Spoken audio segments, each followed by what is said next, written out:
बिस्मिल्लाहिर्रहमानिर्रहीम। अस्सलाम वालेकुम नाजरीन। मोहम्मद उसामा अली साहब हमारे साथ मौजूद हैं। एस्ट्रोलॉजर हैं, बिजनेस कंसल्टेंट हैं और साथ रिलीजियस स्कॉलर भी हैं। मोहम्मद उसामा अली साहब, बहुत शुक्रिया आपके वक्त का। सर, कैसे हैं आप? शुक्र अल्लाह का। आप सुनाएं, क्या हाल है? अल्हम्दुलिल्लाह सर।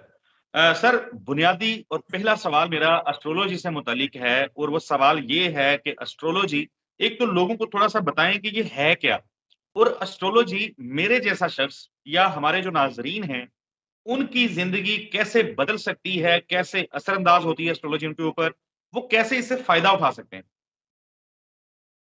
देखिए, सबसे पहले तो नाजरीन का एक इबाम जो है वो जहनों से दूर करें। जो कि हमें जब भी कॉल आती है तो मोस्टली तहज्जुद गुजार लोग होते हैं, दीन परस्त होते हैं और खुदा परस्त लोग होते हैं, लेकिन साथ ही वो डरते भी हैं कि ये जायज़ कर रहे हैं या नाजायज़ कर रहे हैं, कहीं शिरक ना हो जाए, जैसे मौलवियों ने डराया हुआ है।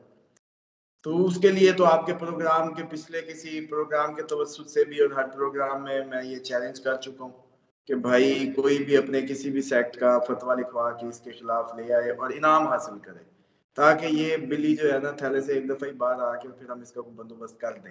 ये लोगों को ऐसे उलझाया हुआ है इन्होंने सालों से, और अपनी कम इल्मियाँ जो हैं वो उनके बायस इस तरह की जैसे कहते हैं ना, मैं समझता हूँ इबहम दीन के नाम पे पैदा कर देते हैं, जिससे मुसलमान बहुत फ़ायदा उठा सकते हैं और नहीं उठा रहे। तो सबसे पहले तो नाजरीन की तस्कीन कल्ब के लिए मैंने ये चैलेंज किया हुआ है। तो कोई भी इसमें आगे बढ़े, कोई रिटायर्ड आदमी, कोई बुजुर्ग, कोई कट्टर किसी भी फिरके का, थोड़ी सी हिम्मत करे। कई लोगों को हम खराब कर रहे हैं, कई लोगों को शिर्क की तरफ धकेल रहे हैं हम लोग, तो उन लोगों को भी बचाए और हमें भी बचाए और फतवा ला के दे इसके खिलाफ और इनाम भी हासिल करे, फिनेंशियल बेनिफिट भी होगा। तो ठीक है। ये सबके लिए खैर का बायस बने। अब आ जाए कि ये फायदा कैसे दे सकती है सर। ये सबसे पहला इसका जो मुझे लगता है फायदा वो ये है कि मेडिकली जो बीमारियां आपकी समझ से बाहर हैं, स्कैनिंग में नहीं आ रही होती, ये बता देती है एस्ट्रोलॉजी के इस बंदे के ये ऑर्गन वीक होने थे, इसके इन ऑर्गन्स को इस प्लैनेट के इम्पैक्ट ने ये बीमारी देनी थी। तो उससे आपकी एक जैसे कहते हैं ना रीएश्योरेंस होके डायरेक्शन मिल जाती है बीमारी को कि क्या वजह है। अच्छा, यहीं इस यहीं रुक जाएं। आप यहीं रुक जाएं। आप कह रहे हैं कि आज इतने जदीद दौर के अंदर ये जो इतनी महंगी महंगी मशीनें लाई जाती हैं, और अक्सर हमने देखा है अस्पतालों में वो मशीनें खराब हो जाएं तो बड़ी उसके ऊपर बात हो रही होती है कि फलां मशीन खराब हो गई है, फलां एक्सरे मशीन खराब हो गई है, सीटी स्कैन मशीन खराब हो गई है। तशखीस का जो मामला है वो नहीं हो पाता। आप ये कह रहे हैं कि एस्ट्रोलॉजी के जरिए हम बीमारियों की तशखीस कर सकते हैं या बीमारियों के आने से पहले उनका पता चला सकते हैं? हाँ जी, बिल्कुल ऐसे ही यही मैं कह रहा हूँ। बल्कि ये बताएं ना कि जब अमूमन जिनके जो माँ बाप साहिब औलाद नहीं हो रहे, तो ये जाते हैं आगे से जाके वो उसके टेस्ट करते हैं और कहते हैं सब ओके है। तो सब ओके है तो फिर बता दो क्यों नहीं हो रहे। मेडिकली ओके है तो फिर क्या रोला है भाई, फिर बता दो। इसी तरीके से ऑटिज्म के बच्चों के केसेस हैं, उनमें नहीं ये कुछ क्लियर कर पा रहे, बता पा रहे कि क्या करें। मेडिकल साइंस खड़ी है जो आप सो कॉल्ड जदीद कह रहे हैं। तीसरी बात आ जाए कि पेट में बच्चा है या बच्ची है, इसके लिए ये मशीनें लगा के हमें बेवकूफ बना रहे हैं, हालांकि ये भी एस्ट्रोलॉजी के जरिए पता चल सकता है। अच्छा, इसके बाद मैं आपको ये भी बता दूं कि एस्ट्रोलॉजी की ये तो एक मेडिकल एस्पेक्ट पे हमने बात की। एस्ट्रोलॉजी जी। की जो सेकंड एस्पेक्ट है वो ये है कि डेस्टिनी, आपकी डेस्टिनी किधर लेके जाएगी आपको, ताकि आप इधर उधर डामाडोल होके ना फिरें, अपनी पॉजिटिव साइड पे ही अपना जोर लगाएं। मिसाल के तौर पे आपको पता चल जाए कि ये हिरन का बच्चा है, तो आपको कितनी देर लगेगी ये गैस करने में कि ये कलांचे कितनी लंबी भरेगा। और अगर बता दें कि ये बकरी का बच्चा है, तो आपको नहीं पता ये उतनी कलांच नहीं भरेगा। इसी तरीके से गधे घोड़े का फर्क या कुछ भी आपको बता दिया जाए, तो जो इल्म आप रखते हैं उस मखसूस स्पीशीज के मुतालिक, तो आप प्रेडिक्ट कर देंगे। इसी तरह आपको अगर किसी बकरी की खास नस्ल का बता दिया जाए, आप कहेंगे 4 बच्चे देगी जी ये, दूसरी देखेंगे कहेंगे नहीं जी ये एक ही देगी। तो इसी तरीके से इंसानों के जो प्लानिटरी पोजीशंस हैं, इनके जो असरात हैं, उनको सदियों से कैलकुलेट करके एक एस्टिमेशन की बुनियाद पे बार बार होने वाली, जैसे कहते हैं ना तजर्बात, मुशाहिदात और उसके नतीजे में होने वाले जो रिजल्ट्स हैं, सालों से उनको कैलकुलेट करके एस्ट्रोलॉजिकल कैलकुलेशन का एक इल्म बना दिया गया है, जो कि 80% मैं समझता हूँ कि ठीक होता है। 100% अगर इसको हम कहेंगे कि ये ठीक होता है तो फिर ये फतवे की जद में आ जाएगा, फिर इस्लामिक ममानियत आ जाएगी। क्योंकि जैसे कहते हैं ना, फाइनल जो मामला है वो खुदा ताला के हाथ में है, कई जो लोग उन्होंने जैसे खास कहा अपने जाता है लिए रखा है। जब मिसाल के तौर पे एक शख्स की मौत लिखी हुई थी, उसने सदका कर दिया, उसने किसी दुआ ले ली किसी टूटे दिल की, किसी ऐसी कोई ऐसा इम्प्रेसिव काम कर गया तो अपनी मौत टाल गया। वो टाली किसने? खुदा ने। किया किसने? इस बंदे ने खुद। तो वो जो अवामिल के नतीजे में जो कहा जाता है दुआएं तकदीरें बदलती हैं, वहां एस्ट्रोलॉजी खड़ी हो जाती है जाके। एस्ट्रोलॉजी उस 80% को कवर करती है जो कि जर्नल होता है। आप हमें ये अछूती बातें लगती हैं, एस्ट्रोलॉजी के लिए ये कोई अछूती बात नहीं है। मिसाल के तौर पे किसी भी शख्स का बर्थ चार्ट खुलने पे पता चल जाना कि इसकी 2 शादियां होंगी, इसके अफेयर्स होंगे, इसके जो ये रिलीजियस होगा, या ये बिजनेसमैन होगा, या ये जॉब अच्छी करेगा, या ये किस प्रोफेशन में होगा, या इसके लिए कौन सा बेहतर है रास्ता, या इसकी सोचें या इसका सोचने का स्टाइल क्या होगा, या इसके जो बिहेवियर्स हैं दीन को, दुनिया को, बिजनेस को, रिश्तेदारों को लेके, या इसके बहन भाई क्या सलूक करेंगे, या ये अपने माँ बाप के लिए कैसा होगा, या ये अपने बाप के लिए, या बाप इसके लिए, या बच्चों के लिए। तो ये सारी चीजें एस्ट्रोलॉजी बड़े आराम से और हंस के, बड़े अच्छा आराम से और हंस के बता सकती है। सिर्फ वो मैंने जो 20% मार्जिन है वो शरई मार्जिन इसलिए है कि दुआएं तकदीरें बदलती हैं। मिसाल के तौर पे हमने प्रेडिक्ट कर दिया आज जल्जला है, लेकिन भाई हम 100 बर्थ चार्ट खोल के बंदा तो नहीं बचा सकते कि सारे ले आओ बर्थ चार्ट, आज किसने मरना है किसने नहीं मरना, हम वो देखते हैं। तो उधर क्या चलेगा? उधर वो दुआ चलेगी जो तकदीर बदल देगी, क्योंकि कादिर मुतलिक जो है वो आपके लब हिलाने की देर है, उसकी रहमत आपको लपेट के कहीं से भी अनयूजुअल, जैसे कहते हैं ना कि वो आपको डिवाइन वो हेल्प कर सकती है। तो बस बिल्कुल ये ऐसा ही है। एस्ट्रोलॉजी। उसामा भाई साहब, इस्लामी हिस्ट्री अगर उठाई जाए, मुसलमानों की अगर तारीख उठाई जाए, तो मुसलमानों ने क्या माजी के अंदर, चले आज तो एस्ट्रोलॉजी बड़े खुल्लम खुला हो रही है, माजी में भी इसकी कोई आपको मिलती है, कोई एग्जाम्पल मिलती है कि लोगों ने, मुसलमानों ने इसका फायदा उठाया हो? सबसे पहले तो आप इस पे आ जाए ना कि ये भी आपने 14 अक्टूबर को जो नमाज आयात पढ़नी है, ये क्यों पढ़नी है? क्या सूरज ने कर लेना है आपका, वही निकलना, बल्कि आपके तो रात होनी है, नजर भी नहीं आना।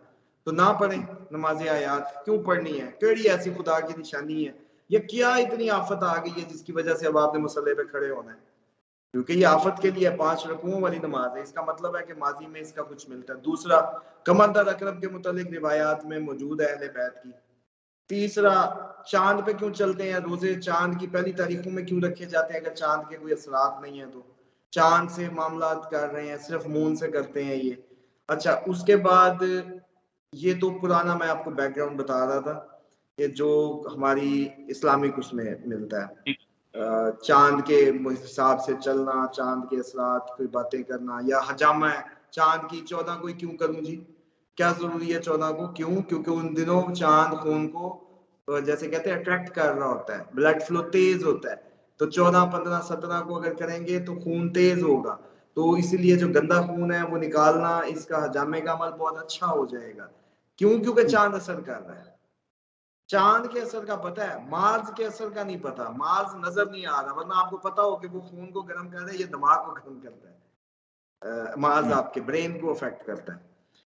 इसी तरीके से मुस्लिम साइंटिस्ट था अल बैरूनी, जिसने इसने सब पे काम किया और बहुत ज्यादा काम किया, और उसी ने ही दुनिया को जमीन का रेडियस उस वक्त बताया था जिसमें कोई 19-20 का ही फर्क था, ज्यादा फर्क भी नहीं था उस।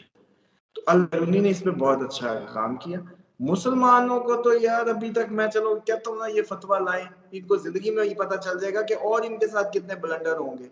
आप प्रोग्राम रख लें मेरे साथ, ऐसी ऐसी मैं आपको, ये तो सिर्फ एस्ट्रोलॉजी है ना, आप वो हराम ज़ेन में लाएं, या वो नाजायज बातें औरतों के मुतालिक हुक्म, या इन पे करें मेरे साथ प्रोग्राम। मैं आपको चैलेंज दे के फतवा इनसे मांगूंगा, ये नहीं दे सकेंगे, और लोग हैरान हो जाएंगे कि इतने साल उन्होंने कौन सा दीन, जिसको दीन समझ के चलते रहे, वो था क्या, और इन्होंने कहानियां कैसी कैसी की हुई हैं।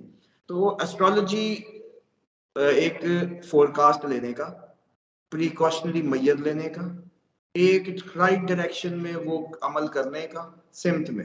मतलब मिसाल के तौर पे मैं अगर आपको बता दूं कि आपका रास्ता इधर से निकल सकता है तो आप वही दीवार तोड़ोगे। कुव्वत तो फिर भी परवरदिगार ने देनी है ना, वरना ये बाजू ही ना हो तो तोड़ोगे कैसे। ला हौल वला कुव्वत इल्ला बिल्लाह, कोई कुव्वत नहीं है मगर नेकी की भी उसकी। तो वो कुव्वत तो उसने ही देनी है, लेकिन राइट डायरेक्शन में वो कुव्वत चली जाएगी, वरना आप ये पूरी चार दीवारें गिरा दोगे चेक करने के चक्कर में। यहाँ मथा मारोगे, वहां मारोगे, वहां मारोगे, फिर आखिर रास्ता इधर से, लेकिन वो चार गिरा चुके होगे तो छत ऊपर आ चुकी होगी। तो इसी तरीके से जिंदगी के मामलात में भी आप लोगों को, हम लोगों को, एक हमारे बंदे को साथ पता ही नहीं है बैरूनी सफर है उसका, मैं वो मैं लगा पड़ा बैरूनी सफर पे सारा कुछ आसरे पे दागने। तो एंड पे उसको सालों बाद पता चलता है तू तो सेटल हो ही नहीं सकता था बाहर, तू क्या करने गया, वापस आ गया। उसने यहाँ भी टाइम जाया कर दिया, वहां भी ना इधर के रहे ना उधर के। इसी तरीके से मैं देखता हूँ एस्ट्रोलॉजी जिंदगी में, मियाँ बीवी की रिश्तों की बात कर लीजिए। आपको तो शुरू में तो हम सारे रिश्ते करते वक्त सब करवाने वाले भी तारीफों के पुल बांध रहे होते हैं, हम लोग भी बड़ा फेक सा मिल रहे होते हैं। कभी देखा रिश्ता करते वक्त कोई ओरिजिनल मिला हो कि भाई उसी चारपाई पे बिठा दिया हो, उसी दरी पे बिठा दिया हो, उसी सोफे पे बिठा दिया हो, वो जैसा खाते थे वैसा ही खिला दिया हो, जैसा वो करते थे वैसा ही ट्रीट कर दिया हो? नहीं। हालांकि ये रिश्ता करते वक्त मुझे लगता है कि सबसे ज्यादा जरूरी अंदाज जो अपनाने की जरूरत है वो यही है कि जो जैसा है वैसे मिले, ताकि वो आपस में एक दूसरे को भांप लें और ये रिश्ता पायदारी की बुनियाद पे बने, ना कि ये मलमाकारी और एक फेक रिलेशन बना के और फिर तलाकें हो रही हैं जो ज्यादा हो रही हैं। एस्ट्रोलॉजी इसमें ये हेल्प करेगी भाई कि उन दोनों के मियाँ बीवी के होने वालों के खवास चेक कर लेगी कि ये बातूनी है, ये कम गो है, ये ज्यादा बोलता है, ये भी ज्यादा बोलता है, ये भी ज्यादा एक्टिव है, ये सुस्त है, ये कैसा है, ये प्यार करेगा नहीं करेगा, जिस्मानी तौर पे इनकी कंपैटिबिलिटी है नहीं है, ज़हनी हमांगी है नहीं, दोस्ती बनेगी नहीं बनेगी, सब पता चल जाएगा। तो आप मैच में देख लोगे कि जी दोस्ती कितने परसेंट है, दिल लगी कितने परसेंट है, ज़हनी कंपैटिबिलिटी, डोमिनेंस किसकी है, थले लगेगा नहीं लगेगा, कौन नहीं लगेगा, किसको लगना सूट करता है किसको नहीं।